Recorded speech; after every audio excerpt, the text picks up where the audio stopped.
ating nabunot for today, parang parapol lang, no? May bunot-bunot. Sa ating hulaan niyan, nakakalungkot nga kahit papaano ang chika natin na tungkol nga ito sa isang aktres na nakiusap sa isang TV executive. Ito ay para bigyan raw siya ng project dahil ika-host na ito. Naku!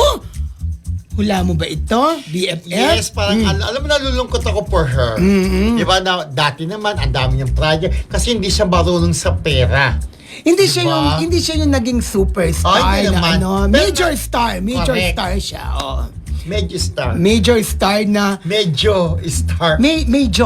malaki siyang artista, major star. Kaya sabi mo kasi, hindi sumikat ng bongga-bongga eh. Iba ang superstar sa major star. naman. Oh, Diba? ito na nga, Ate okay. B, Ito na nga, bago sa dumating siya. na sa punto na talaga namang wala na siyang pera, wala na siyang pantustos, maski sa pagkain niya, at nakiusap na siya talaga sa isang ehekutibo ng isang malaking network na bigyan siya ng proyekto. As in, nakiusap talaga siya at nagmakaawa, BFF. BFF, siya may pinagbigyan, nabigyan ba siya ng proyekto ng TV executive sa kanyang pakiusap, nabigyan ng trabaho? Binigyan siya pero hindi naging tuloy-tuloy ito. Okay. Oo, kaya hanggang ngayon talagang nahihirapan siya sa pera. So, ibig sabihin niya, BFF, itong artista na ito, actress ba? Actress, di ba? Actress siya. Itong actress na ito, kumbaga bread and butter niya yung Pag-artista, ang pag-arte. So, since wala siyang project,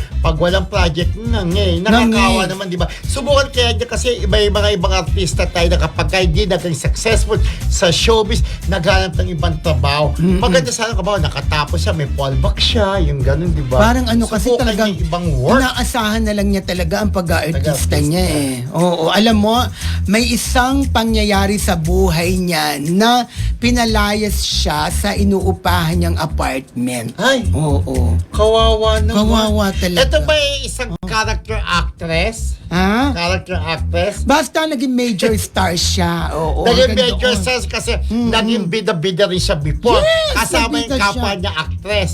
Marami sila, di ba? Marami sila, di ba? Ang maganda siya ng kadalagahan niya in fairness, di ba? Maganda siya. maganda siya, in fairness, Maganda diba? siya, kaya lang talaga. Kahit sabihin mong, eto may mga sinasabi sila BFF na, huy, pag kumikita ka ng marami, kailangan mag-ipon ka, chuchu. Hindi mo rin kasi masabi, di ba? May mga, minsan na, may mga gastos kang hindi inaasahan, may mga pagkakagastosan ka na hindi mo alam na biglang darating. So, yung ipon mo talaga, maapektuhan at magagalaw mo.